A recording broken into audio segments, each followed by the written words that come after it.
So what's going down? Is there anything new in Warhammer this week? There's always new things in Warhammer, Tom. Is there any of it interesting? Maybe. Maybe. Maybe. Shall we have a look? Yes. Yes. Yes, Papa. They're releasing plastic heresy stuff, Tom. And one of the new plastic heresies What? is the big Land Raider. Sure. The Chungus.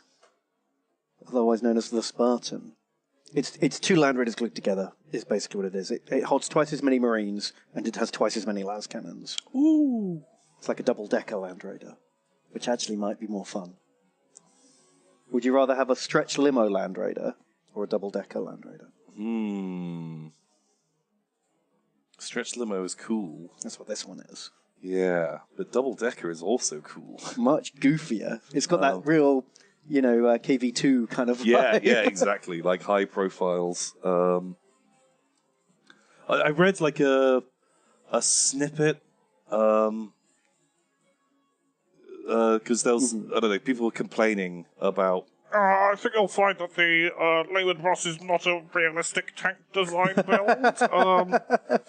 Of course, yes. I demand total realism in my space fantasy war game. But there was a good line about from like a tank commander guy. Oh yeah. Who was like, the only thing that you can hide a Lehman Russ behind is another Lehman Russ. And that's why we deploy so many of them. It's like, well, yeah, I guess there's a logic there. That is logic. True. Bam. What's the point in having a low tank if it doesn't have a battle cannon on it? Boom. Also, now, with the new update, is this in yet? Where you can fire your battle cannons in combat at other stuff. Oh, well, while you're in melee, you can just ignore them and shoot your cannon. Turret guns. So I'm not sure if this was in the rules update or if this I think that's like a rumored codex update or something, maybe. It's actually having your gun up, so it stops all the gribblies like scratching your gun. Of course, yeah, because if you were like hull-mounted Stug style, all those gribblies would be clawing up your. They get in the way. Yeah, you got to shoot them. But if they're just all below you and you're just firing to the distance, because how many realistic tank commanders have to worry about swarms of bugulons clawing at them? Not enough. I feel like they'd take it all a bit more seriously if they had to worry about bugulons. We'd get much wackier tank designs. We would. It'd be way better. That the sort of like that mine flyer. What do they stick that on? Like Shermans.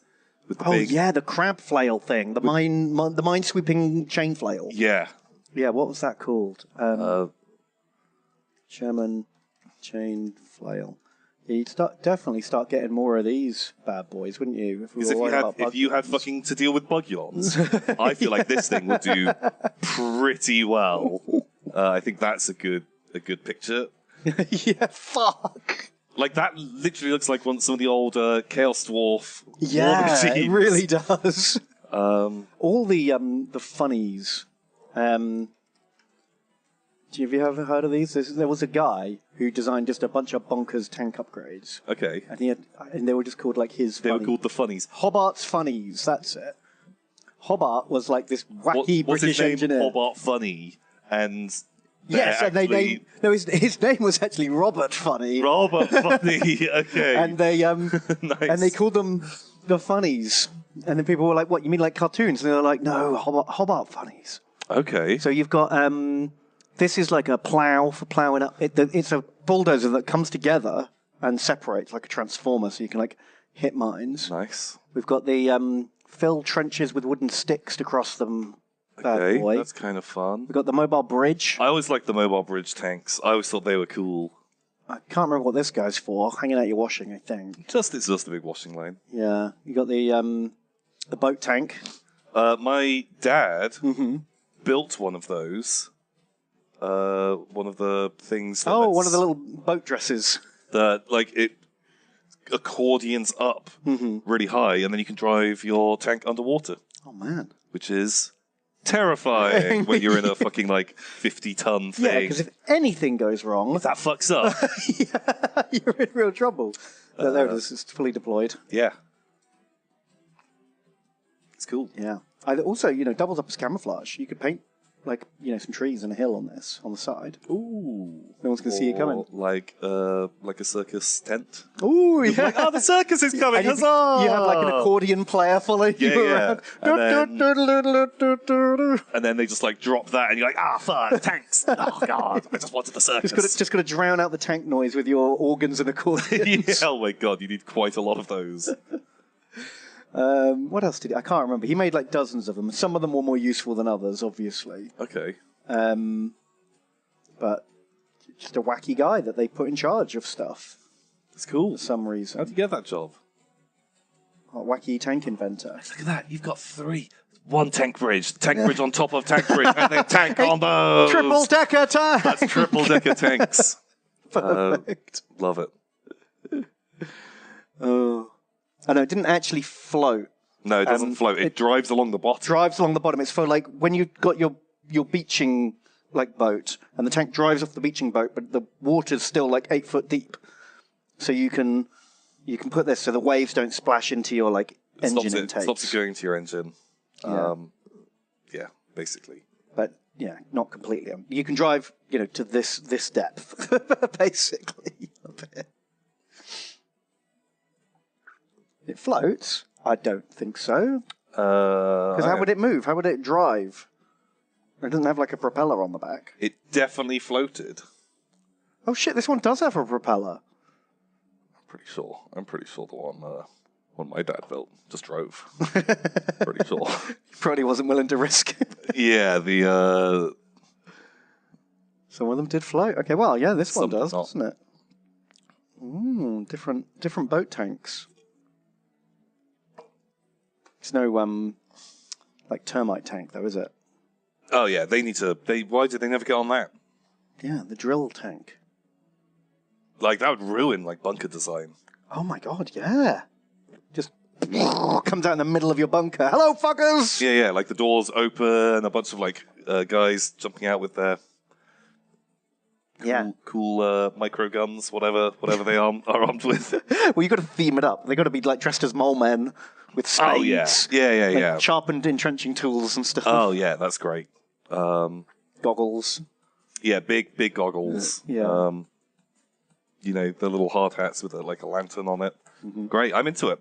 Termite tanks. Maybe that'll be the new squat vehicle. The new meta. They better bring some fucking termites. So if anyone's going to do it, it's going to be the squats, right? Yeah. Yeah. Isn't there a termite? There's some kind of. There's a Forge World drill tank termite mobile, isn't there? I remember hearing there's some kind of broken power combo where you could stick that in a Chaos Army. One of these boys. There was a thing about, for some reason, loading that with Corn Berserkers was this ridiculous combo. Oh, could you assault out of it or something? There was something going on, and it goes in and with whatever, some stratagem or something, it turns up and it just has 1,000,000 mortal wounds. Oh, wow. Okay. Sure. Why not? I did always like these guys. Did I tell you about the... Okay, spoiler alert for a minute for Saturnine, a book that's been out for 3 or 4 years. The Chaos Marines attacking Terra deploy a bunch of these and try to go under one of the gates. And our good friend of the show, Tech Priest Dominus Arkan Land, is like, I know how to counter these bad boys. And he makes like super sticky mega concrete, like that's fast drying. Okay. And he has some vats of this like liquid perma-ferrocrete stuff. Oh no! And he just like squirts it into all of the holes as the first wave of drills come up, and there's a massive battle, and then he just fills the basement with this stuff. So like hundreds of these termite drills just get like all their gears and drills and stuff clogged up with quick dry like polyfiller kind of thing. Oh no! And one of the like traitor legionnaires is like turns to the tech like adept who's driving it and is like, "Oh, how long's the battery in this thing gonna last?"